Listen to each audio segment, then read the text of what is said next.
Awesome. So why don't we go ahead and get started? We've got Jacob, Frackson, and Sami Yabroudi talking about data clinics, and I'm just going to hand it over to you guys. Cool. Okay. I'll start us off. I'm actually going to share my screen because I definitely speak best when I can point at something. Whoops. Yeah, so by way of introduction, my name's Jacob. I work at a telemedicine company out of Canada called Dialogue. If you're familiar with telemedicine, yeah, then I don't need to explain it. But if you're not, telemedicine, especially these days, is a great way of getting access to healthcare. As you can expect, we do primarily primary care.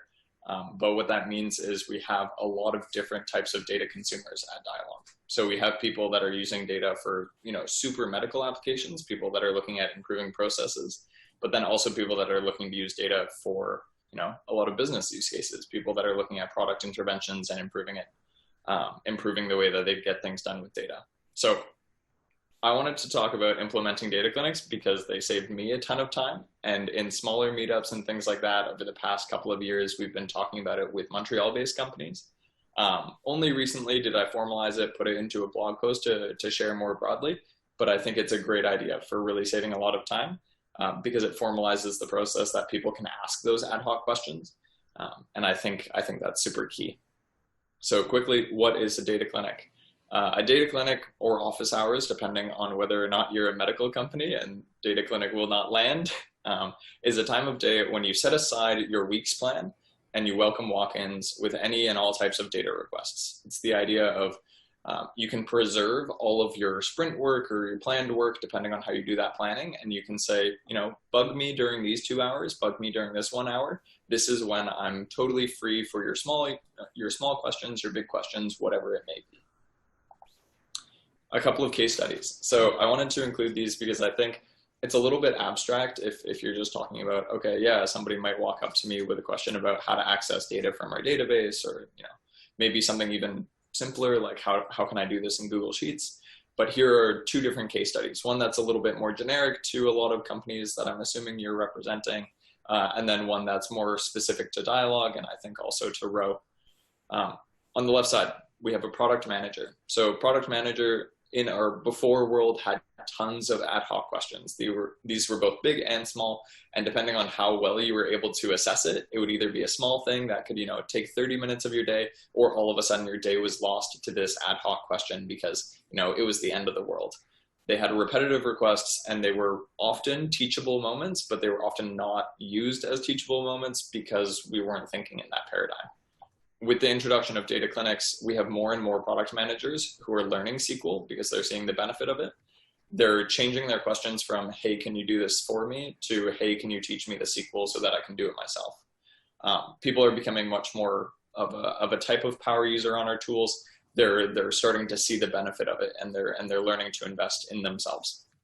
It's speeding up and unblocking our PMs as well. This is probably the biggest thing from the product manager perspective about why to run data clinics. In the opinion of somebody like a product manager, they love the data clinics rather than not having them, because that way they always know there's going to be an available time for them to get a quick response. Maybe it's not in the morning, maybe it's at 2 p.m., maybe it's at 3 p.m., but they can keep that in their calendar and say, okay, cool, this is when I can, tap Jacob on the shoulder, or, hop into his Google Hangout that he's set up for this data clinic. On the opposite side, one a little bit more in the realm of Dialogue, and I wanted to include this one because I think for a lot of companies that have non-technical people, it stays that way. And you think of these people as, they're not going to do any analysis. This person is a salesperson. They're not really going to be using our tooling. Data discovery is not a common problem for them. This is roughly the paradigm that we were working with for the first 2 years at Dialogue. But increasingly, we've thought about these non-technical roles, these functional roles, as having technical needs. So if you're working on scheduling, if you're working on sales, if you're working on marketing, we want to make sure that you have just as much access to ad hoc data resources as if you were a part of a technical team who was producing data. So for this medical scheduling team, as a small example, basically they're trying to answer this question of how many doctors to staff, and that's going to be affected by things like obviously COVID, but also things like we're launching a new client, or we know that certain months are busier than other months, and so forth. So before, they didn't really engage with data.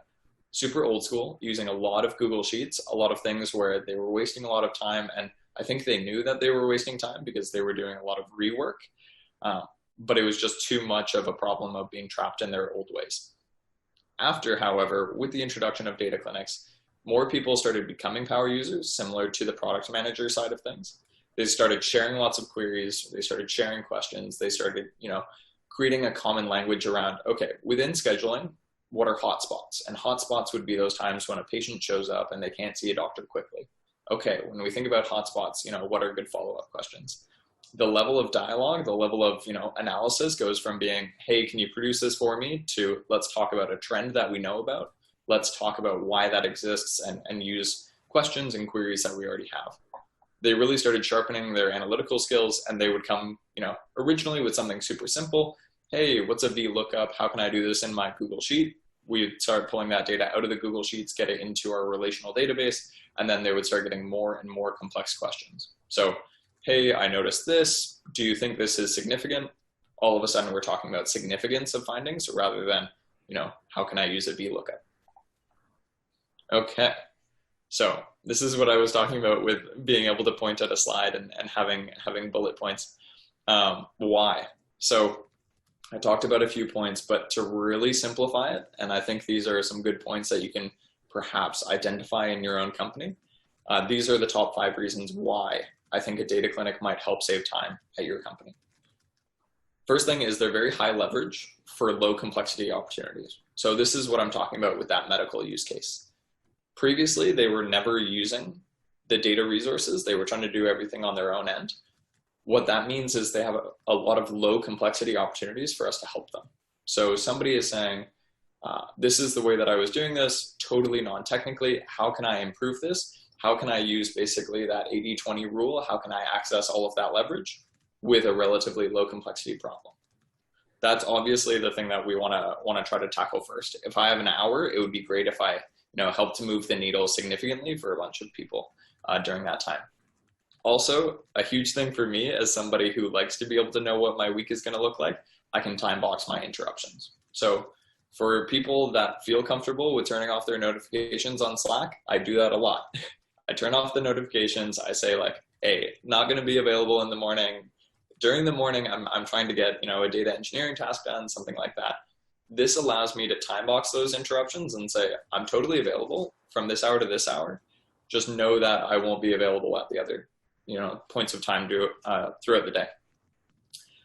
It's also a huge feedback loop for data needs. If you didn't know that marketing was needing data resources and all of a sudden they're coming to you with all of these, hey, we're using Google Sheets, we're using, relatively simplistic forms of data aggregation, data storage. That's a great way to find out perhaps for next quarter, perhaps for your next planning cycle, what needs actually exist within data at your company.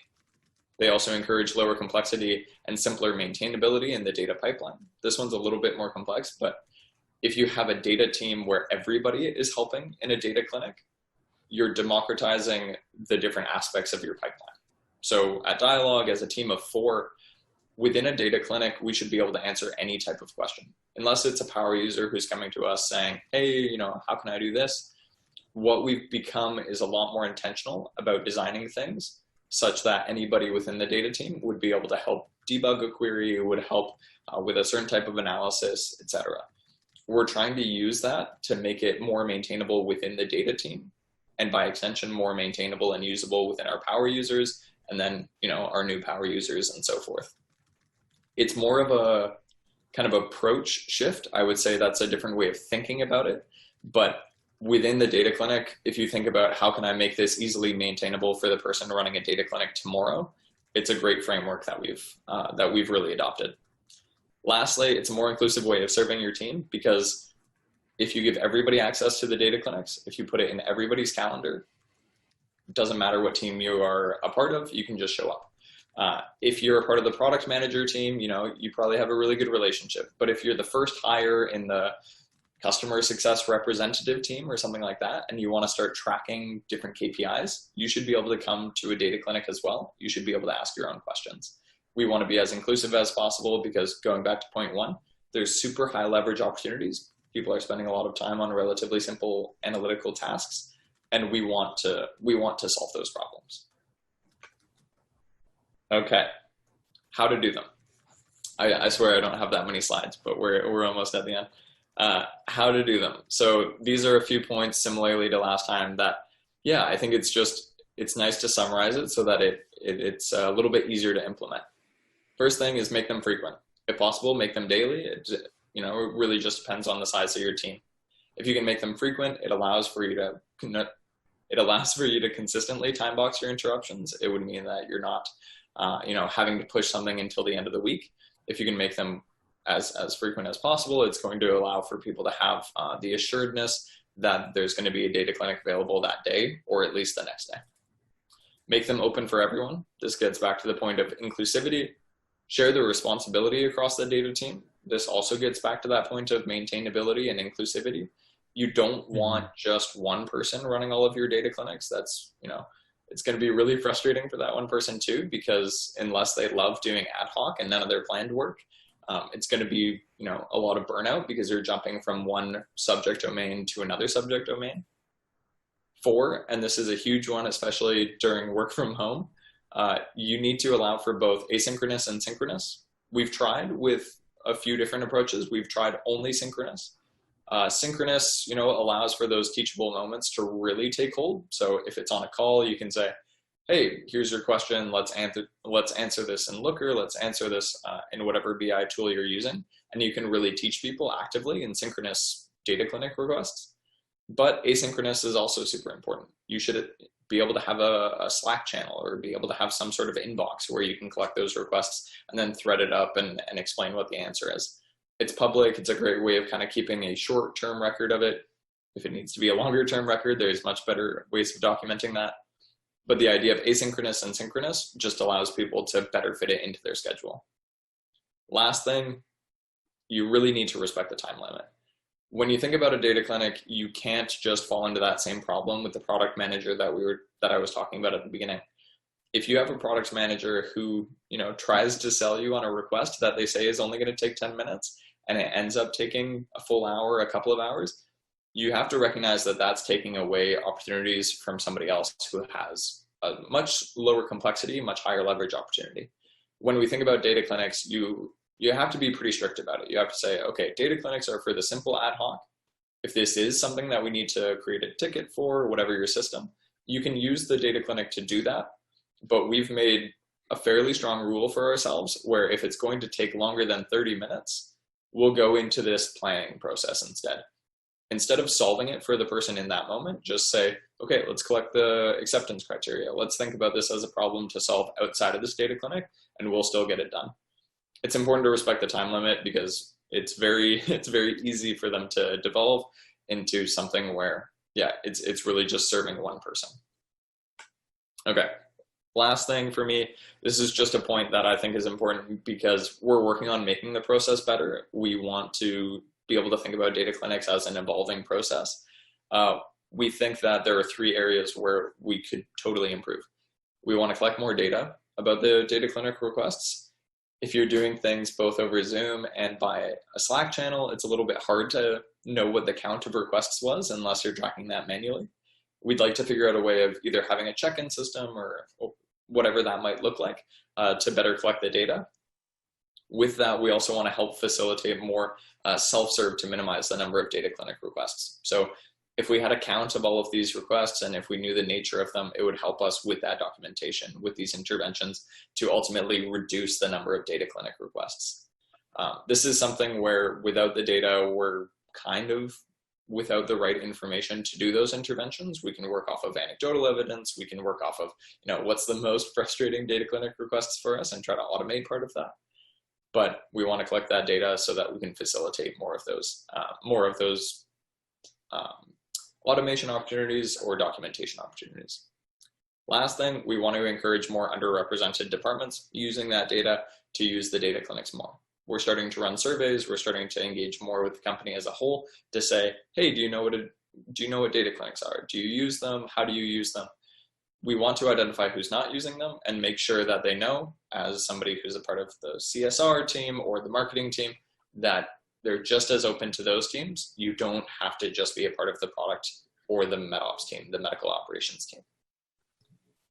Okay, that's all I have. I don't want to take too much time. I think it's a good idea to keep most of this conversation a bit of back and forth because, interventions about process is much more of a discussion kind of subject rather than a teaching kind of subject, but I'll pass it off to Sami. Sure. Thanks, Jacob. I appreciate that. I'm going to just paste a link to a blog article that we wrote some time ago now, actually, that gives like some of the more nitty-gritty of what we do with data clinics. Our data clinic reasoning and experience and everything is actually much like what Jacob described. So by way of introduction, I'm Sami, and I run the data teams at Row, a telehealth company also. I guess today's the day for telehealth companies.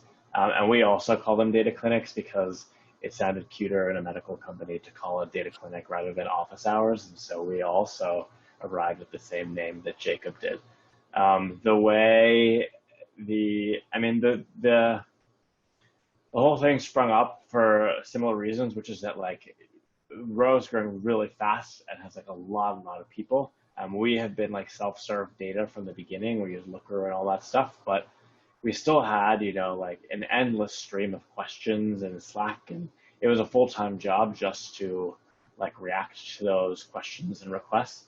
And so we said, okay, first things first, we need to time box them, and then also the blunt truth of it is that if people have to wait to ask their question and then build it into their schedule to ask a question, only the most important questions will make it through that first filter process. Like, it's shocking the amount of like filtration that just that small little hurdle will yield. And so that was like a super key item. We have data clinics twice a day, so half an hour in the morning and half an hour in the late afternoon. One of the rules of data clinic is that nothing started inside data clinic can leave data clinic. So basically things have to be like of a reasonable size.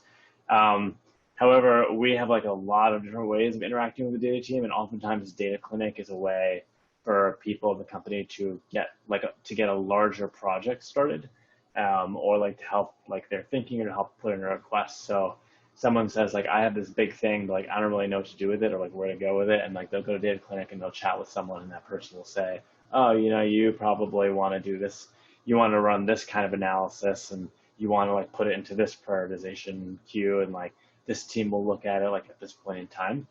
And so like a fair amount of data clinic is actually helping people structure larger requests. But then we also have a lot of like sort of nitty gritty, like I want to look at this data, I've never used it before. As Jacob was describing, we have different people do different data clinics. So things are sort of accessible enough that even as the team grows, like everyone can usually figure out the questions being asked at data clinic, regardless of what their specialization is. And yeah, I think it's like a very popular program. I would say we are like considered more accessible than like the engineering teams, for example, a lot of the time. And so people come to us with all sorts of stuff where it's like anything that they don't understand at large, they'll come to us. And so we'll say, okay, this is actually like an engineering team question, but like this is the person in the engineering team that you probably want to talk to.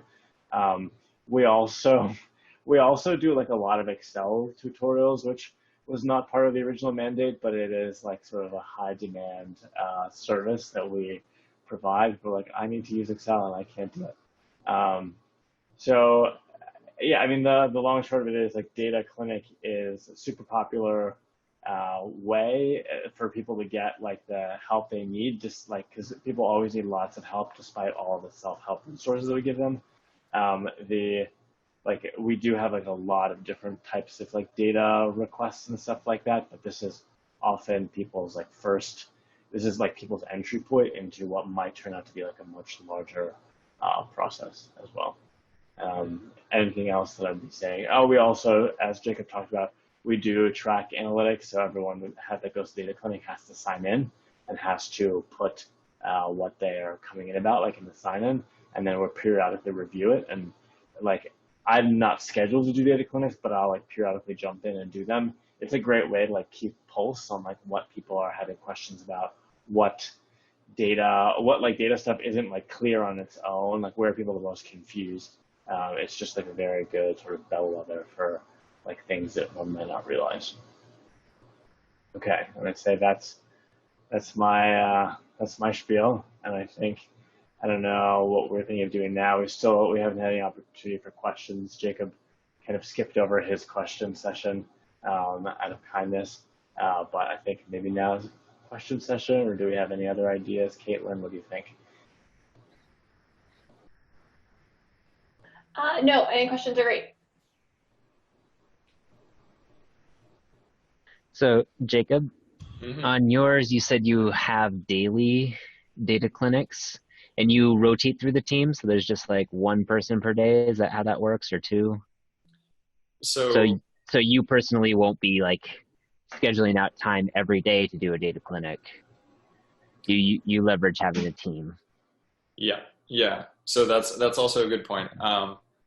I didn't want to go into too many specifics for that because it depends also, definitely on the size of the team. It depends on how many stakeholders you have who are currently using data, who might potentially be using data. But for me, what works best is having 2 1-hour data clinics per week. Within my organization, within Dialogue, we have 4 different data team members. And we also kind of have departmental focuses. So if somebody does have a more medical operations question, they'll wait for one of my data clinics if they can. But what we're trying to do is every day has at least 2 people running data clinics, synchronously or at different times of the day. We're trying to spread those out. We're trying to, strike that right balance of, I want to save as much of my time as I can for planned tasks. But if we also see that we have too much run over during our data clinics, so if we have people that we can't get to, or whatever that spillover looks like, we have made certain adjustments. So a super common thing for us to do is at the end of the quarter and kind of at the beginning of a quarter, when we know that a lot of people are doing planning, people are thinking about, how to measure a certain project as we enter a new phase of the year, we'll run more data clinics. We'll expand the number of hours that we have available so that if somebody's asking about, hey, we want to measure a specific key result, put that into a data clinic. Don't overcomplicate it. Just say, hey, I've got an extra 30 minutes today, to a PM or to whoever it is. Just stop by. We'll talk about it. We'll either just talk strategy, or we'll hop into a SQL terminal and we'll actually look for information.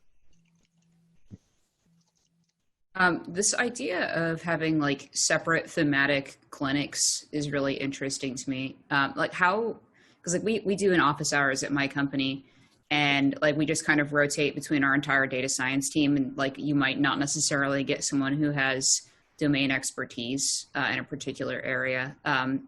We've like tried to do some segmentation of like, if you work with a particular team, you should triage your request with the data scientist assigned to that team first. But like for the like thematically grouped office hours or clinics, how do you like get the message out that this is what this one is in particular? Like when people come expecting one thing and there's not someone who knows about the thing they want to ask, like, do you just tell them to go to a different one? Like, how does that work? Yeah. At least for us at Dialogue, the only one that we've made an exception for is the medical operations team. And that's because with medical operations, with our modeling, and then also with the subject matter, there's an increased and a significantly increased complexity to what they're working on. So when I talk about trying to keep a lot of our modeling and a lot of our data pipeline easy enough for my teammate who works primarily on go-to-market stuff, or my other teammate who works more on product-related stuff, I'm trying to keep my modeling. So I'm trying to keep my SQL clean and easy for them to answer a simple medical question.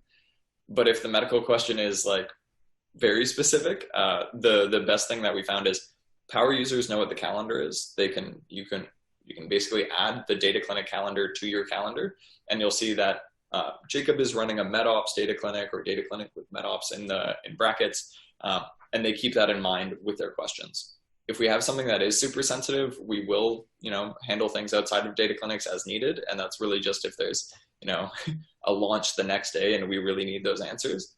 But it is, I think what you're talking about, especially about the complexity, is something that is relatively uncommon among the people asking questions. That's more of I'm a power user who has power user like questions.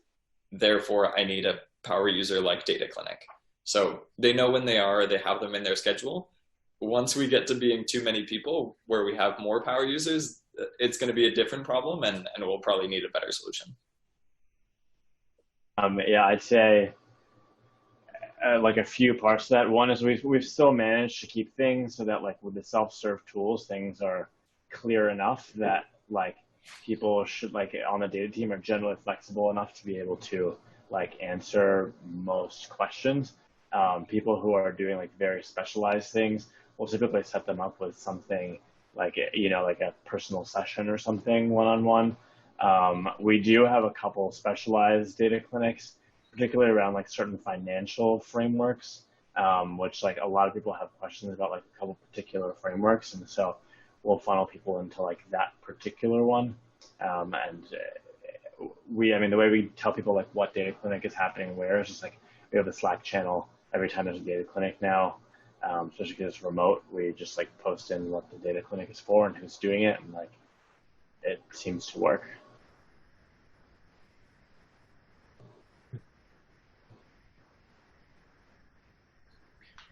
How many people do you normally have? Like, are you supporting with this? So Jacob, you said you have 4 people on a team 2 times a week. I know it's going to vary depending on use cases, but just kind of ballparking, getting your experience. Yeah. So the scale of the organization is there's about 100 operational people that could potentially have questions that we think would be serviceable with a data clinic. In an average data clinic, you can have I would say the standard range is between 2 questions. And, if you have extra time during your data clinic, then you can always spend that on something else. We also have a list that we use with data clinics that says, answer all of the questions that are there, always be available during your data clinic. But if you have extra time, PR reviews are a great thing to look into.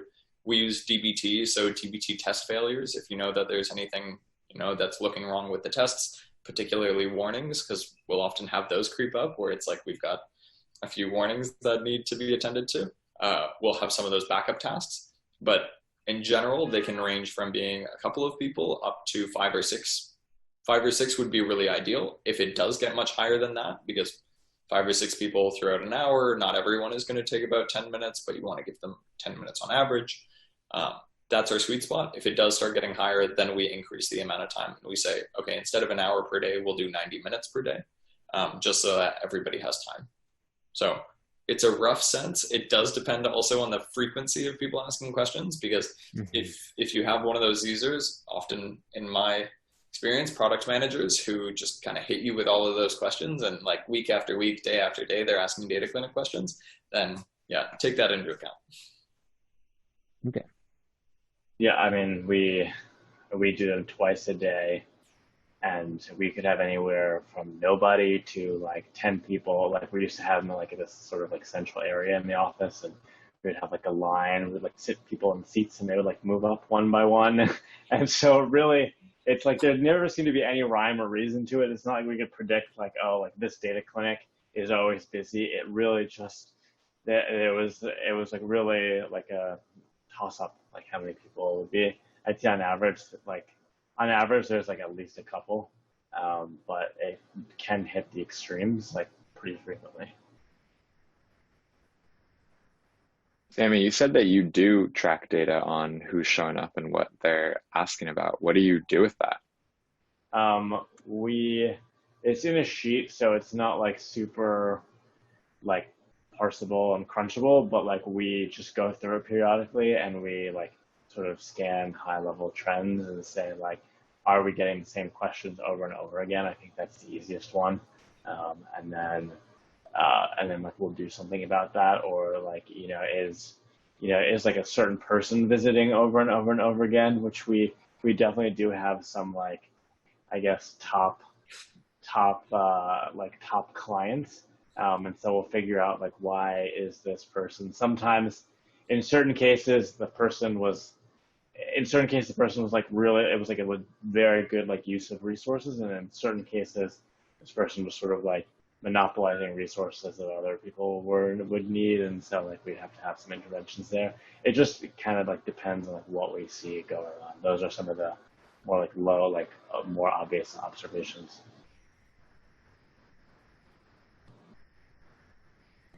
I'll say that I ran a process similar to the data clinics at my company for a while, and I would make sure that like for every ticket that was created, it was tagged with like who filed the ticket, like what team they're on, the type of request that it was. And I would like set up a script to like pull from Jira and like make sure that the person who created the ticket updated it with all the relevant information. So that we could then start generating reports on just like where are all of our requests coming from and what are the recurring themes. And just doing that as like a biweekly report was actually extremely helpful for planning staffing of our team. Like it was something that allowed us to like actually build out an entire extra team because there was so much need based on all the requests we were getting through our office hours. So that's something that like I definitely recommend if you do something like this at your company. Yeah, I had something similar on that. I didn't have office hours, so I was still doing with my team everything just kind of ad hoc as people had the need, but we documented everything in Jira tickets, where it came from, what team, and the information. And I was going through, I liked what you said about if a request takes longer than 30 minutes, then you're definitely going to like a planning mode, Jacob, about it. And I found like, even for small requests, like sometimes it was a little annoying, but I was like doing that same planning mode, essentially creating tickets for all of them. So that was how I was documenting it. But I also do see the usefulness of having some things that are really just very easy to answer or interpret. And so you don't need full tickets. So having this like dedicated time for that, it's nice. Yeah. Yeah. It's a hard line. Like, and that's one of the main reasons why we haven't settled on a way of tracking what requests are coming in. And it's because we've almost set a precedent of allowing these questions to be asked very simply and very casually. So if somebody says, I'm looking into analyzing NPS by a certain metric, I want to be able to look at this data in a certain way, we think that it's too much overhead to put it into Jira. We don't want to go through that whole headache. We just kind of want to, like within a thread, answer that, provide a link. That kind of teachable moment is, yeah, we're just giving you the link to the Metabase question or whatever it is that's solving it for you. And we like that the barrier to entry is low for those team members, especially if they're less familiar with our process. But the problem with that is, yeah, who's the onus on, like, who takes the onus when it comes to tracking that data? Do I maintain a spreadsheet every time I respond to a Slack thread, just so that it's easier for my teammate? We're really not too sure about that. We're looking at, Slack integrations. We're looking at, check-in systems, stuff like that for the in-person ones. We're trying to run experiments, but, there are certain numbers of frictions that you hit once you've already established a really easy to use system where it's just leave a message in Slack. So it's a problem that we've arguably made worse for ourselves, but it is kind of getting at that point of we know that admin is a headache and admin isn't really helping the process. And the one thing that admin can do, especially if it's automated, is inform us for the future. And we're really missing that information. So it's if anybody has ideas for me, any good Slack integrations, let me know. This isn't a Slack integration, but something that I did when I was running this process was I just had an email alias that when you emailed it would automatically generate a Jira ticket. It was the type of thing where it's like everyone knows how to use email. They don't even necessarily have to know how to interact with the ticketing system. But just being very disciplined of like, okay, like you don't even have to like write the description of the request in here necessarily, but like, please just email the alias. Otherwise we're not doing it. that worked pretty well. The hardest part was actually getting data scientists to comply with that. Like some of them would just be like, yeah, well, and it's fine. It's like going to take me 10 minutes. And then like an hour later, they realized that they should have created a ticket for it. But the email alias anyway was like a very good capture mechanism. And we had to beat people over the head about it too. Like we had to do like all hands presentations. We had to like remind people in line all the time when we would get messages in Slack. But it was something that like after we were very disciplined about telling everyone that like this is the way that it has to be and we're not going to help you if you don't do that, we did get pretty good adoption. Mm-hmm. I did something similar with a Google form that created Jira tickets. So you can add custom JavaScript to Google Forms and they have hooks for it. And so yeah, when they'd complete a form, it would run the hook, and it was pretty simple JavaScript, just be like, here's some keys, it's going to create a ticket over here, and also send off an email to them that says, good job, here we go, and send off an email to the team and be like, here's a new ticket. And you could hook something like that up to Slack too. They said, hey, look, we created a new ticket for you. And yeah, having an autoresponder is really big. It makes people feel taken care of, even if it is just a bot. Like, oh, like, thank you for a request. We'll get back to this in X number of days type of thing. Did your email have an auto response? It did. It was basically like, thank you. We'll get this to you within the next 2 business days. And if it was not going to happen in the next 2 business days, it was on the person whose duty it was. Like that was our on-call process. They were responsible for responding if it was going to take more than 2 days. But the auto response made people feel taken care of. If you use Jira Service, I was going to say, if you use Jira Service Desk, there's the autoresponder built in, plus SLAs, plus like the ability to do comments, and you can also like create like a web page where it'll actually have like the form and everything captured. So you can just send somebody a link, and you can also set a Slack bot to paste that link when everybody talks about it. So you can always just do like, I need help on data, and then the Slack bot will just paste the link to submit the form. Mm-hmm. What was that service? What was that tool again? Jira Service Desk. Oh yeah. Yeah. If you ever need help setting it up, let me know. Yeah. Oh yeah. Okay. Doesn't that cost extra? I think it depends on what license your team has. It's a separate product from Jira Software. So typically the dev teams use Jira Software. Your IT team uses Jira Service Desk. Most organizations do have it included. It's kind of bundled in a lot of the times, but it is separate from software. Yeah, because I remember my IT team had that, and I thought about using that for this instead. And there was like an extra cost or something associated with Probably. it. Yeah. The one thing about the service desk model that we thought about for those asynchronous requests is that it takes them out of the public space. And I think we do probably weight that a little bit too much. Like we think that having public threads is this like common good for people that can go to the Slack channel and see what people are discussing, and you can easily tag somebody, and if somebody had a question about blank, you can say, oh, this is the same question as what somebody else had. That has been pretty productive at times. But I do wonder if we overvalue that, and if we think like Slack is the place that this should live because it has that feature. Email, you could forward an email. We could do it that way as well. It's just this problem that we're still working on when it comes to data collection. I'd like some other people's opinions on that, on like public versus private, because that is an interesting point, and I've thought about that too, where like having the discussions in some sort of public thread that somebody else could benefit from versus, I mean, email is not very public. Like you can like there's ways around it, but it's not. And service desk, like Jira Service Desk, is not necessarily so. Is there value to having public conversations around individual data requests? For us, we found a lot of value, not necessarily in someone finding an exact answer in a public request, but in people kind of understanding the universe of what's possible.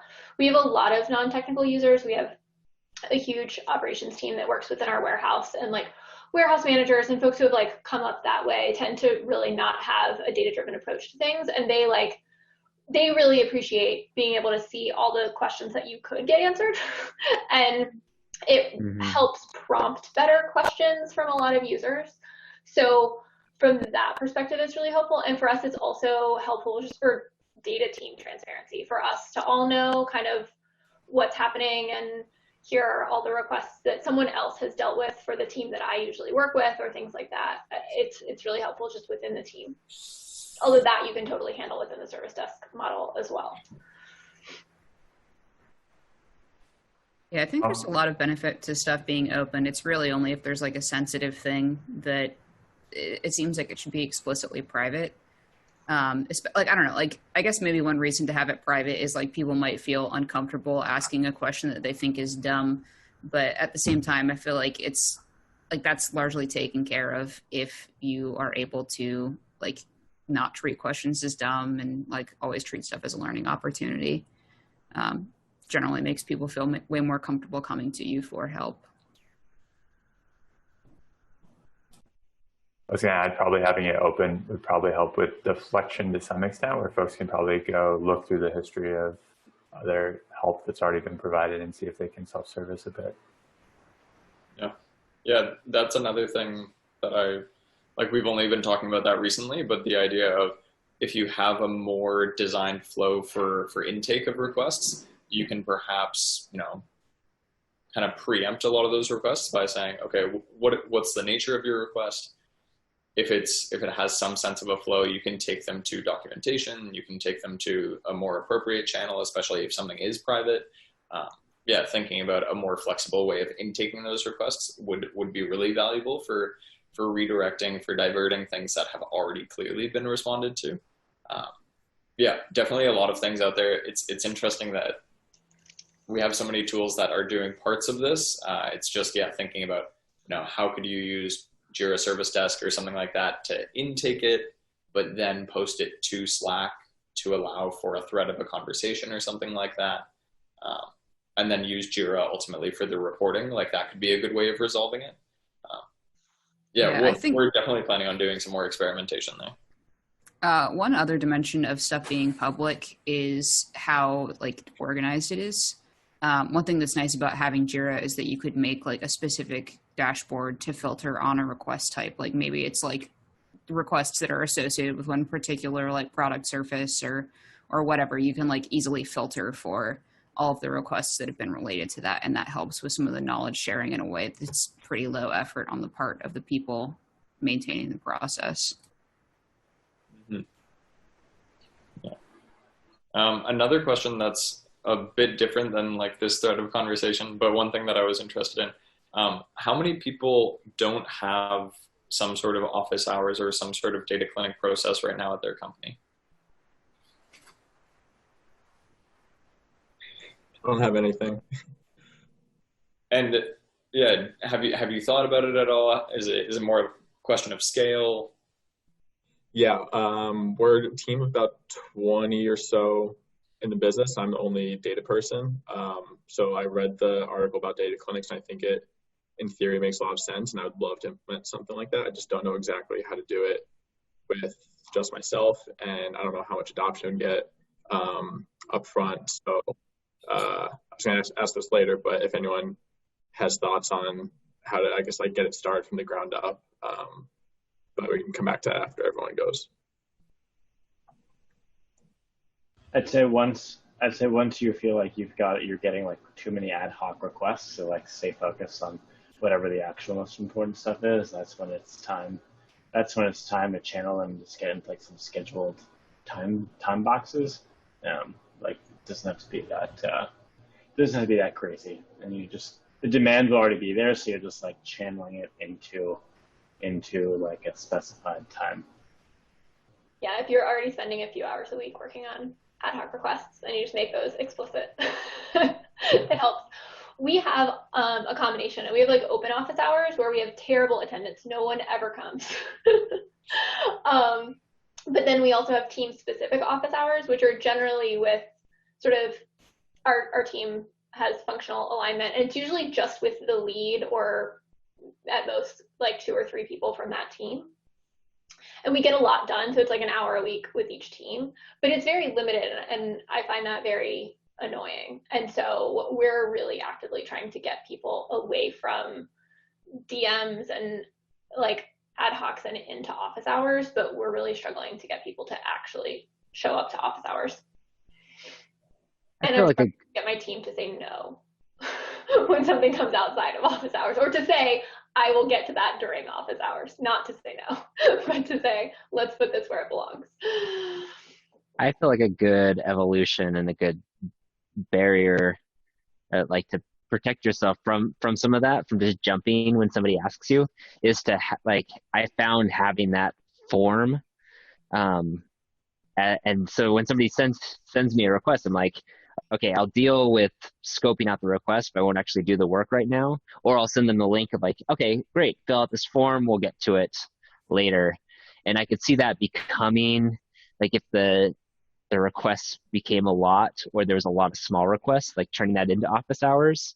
But early on, it worked well to just essentially have the way that people could send requests to you that were not DMs, that were somehow tied into the ticketing system, so there was automatic responses. So then you can just start building that. I feel like it's really important to build in an inherent delay between the request and the response, because that gives you, even if it's, oh, I am going to do this like this afternoon, you're going to have it before the end of the day, but that gives you the flexibility to extend it if needed, and it builds trust, and it respects your time and their time, I think. Yeah, I really like the idea of the form, just to even get to have someone flesh out the question, and just for them to get their thoughts out on paper, because a lot of the questions I'm getting, they'll ask one thing, but then really mean something else. I'm sure everyone's dealt with something like that before. And they don't really know like what the output is that they're looking for. They just kind of want this one specific answer, or something to go along with what their gut's telling them, but just have data to back it up. But hoping to try and move that, it's like, oh, here's data, like here's how decisions we can make from it, rather than what can I use to support my thought for some presentation or something. Yeah, another thing I'll say is like, I think taking advantage of the extended work from home is a good time to start doing something like this, couching it in efficiency of like, I can't be answering Slack all the time. I need some heads down focus time. So please submit your form here, and then I'll get to you later. And then the muscle will already have been built by the time we're all in person again, if that ever happens. Yeah, and the Slack fatigue is very real, especially when you're a growing team and it's a growing diversity of requests. So giving yourself that option of being able to turn off requests and have like a process in place to point to and say, this is when we're going to be able to respond to your request. This is something that we do all the time. It's very trustworthy, established, all of those things. I know for me, and I think especially me within my data team, I think some of the other team members at Dialogue are more comfortable with, getting diverted into a different task and kind of like enjoy the idea of really jumping into an ad hoc request. But if you have some sort of plan and you want to be able to execute on that plan, you have to have processes in place to protect your time. Yeah, how do you all manage sort of bridging the gap between a list of tasks and requests or tickets versus just general things that you need to get done, so that you're not just completing tickets all the time? Be selfish with your time. If there's stuff that like you need to get done and you think it's really important, don't feel bad about doing it. Yeah, and it's also a question of prioritization processes.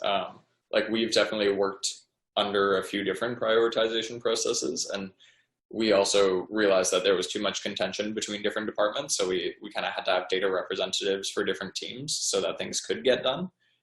It's maybe not your framework exactly, Steve, but I think where you're starting off, you need to have some sort of framework that says like, hey, we're working on planned tasks, and those planned tasks are based on this prioritization. So maybe the prioritization comes from the top, maybe it comes from, first in, first out, but then, obviously there is the ad hoc stuff. So a data clinic is a good way of keeping that in your schedule. You just have to be good about the time limit and say, I only have so many hours in a day, I only have so many hours in a week, this is how much we have for ad hoc. And then, yeah, maybe if it gets pushed into the next one, you'll reevaluate the timing of it. And you can say, yeah, I'll handle this in my next data clinic, or you're going to need more data clinic hours. What I've seen work also, just to jump in, was like kind of stitching the public side of the conversation earlier, and this like, I'm one data person starting, like, and everyone's flooding me with requests. It works to also highlight like champions in your organization. So if someone comes to your office hours, and they answer a question, you got to teach them how to do SQL super simply. What we used to do at my previous company was we would, like, amongst our team in office hours, decide who had the best question and highlight them on Slack. And you secretly direct everyone to that person, because they're super happy because they wrote the SQL and they learned it or built a dashboard. And everyone's like, oh, that person knows how to do this thing now. And often, if you're super busy, you can always like say, hey, we did something super similar with this person last office hours. Maybe you want to check with them first and circle back. I feel like those kind of like ditching out to other people helps a lot when you're starting it out and building a lot of infrastructure from the ground up and get swamped with all the requests at the exact same time. It doesn't always work though. So your mileage may vary. When you all run the data clinics, is it usually public, like whoever's in the clinic is there for everyone's questions and go through the whole process? Or how do you guys work with some if it's a more like private sensitive topic? Do you like separate it out, do that at the beginning or the end? Yeah, for us at Dialogue at least, DM data clinic requests are allowed only in exceptional cases. And the main exceptional case is it has to do with some sort of private matter. So especially if it has to do with, a medical audit or something like that, I'll just tackle that. And yeah, when I'm thinking about data clinic time, I'm trying to be as available as I can. But also if somebody pings me or if they're like, hey, I see that you're doing a data clinic, it's fine for me to say, yeah, I'm just wrapping something up. We can discuss this in 10 minutes. The timing is important. Like it would be terrible for me to say I can get to you in 30 minutes or 45 minutes or an hour. I'm trying to be as flexible as possible, especially if somebody has a synchronous, like a right now request. But I will work on those during that time. The most important thing for me is I let those build up. So be it in the data channel on Slack, be it somebody who has booked time during my data clinic, or be it a DM'd data clinic request. I treat all of those as it's building up so that I can handle it during my data clinic. With the Slack notifications turned off, whatever it may be, I'm just treating it all roughly as the same kind of thing.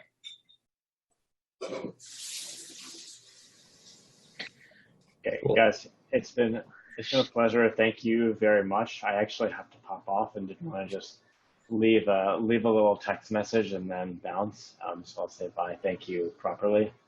Yeah, I think that's good for all. Yeah. Less exciting than my neighbor falling off his roof, but I have a call now that I must get to. Okay. Thanks, everyone. I want to do one last thing. Everybody wave at the camera or turn off your camera if you don't want a photo. Okay, good. Awesome. Yeah. Thank you, everyone.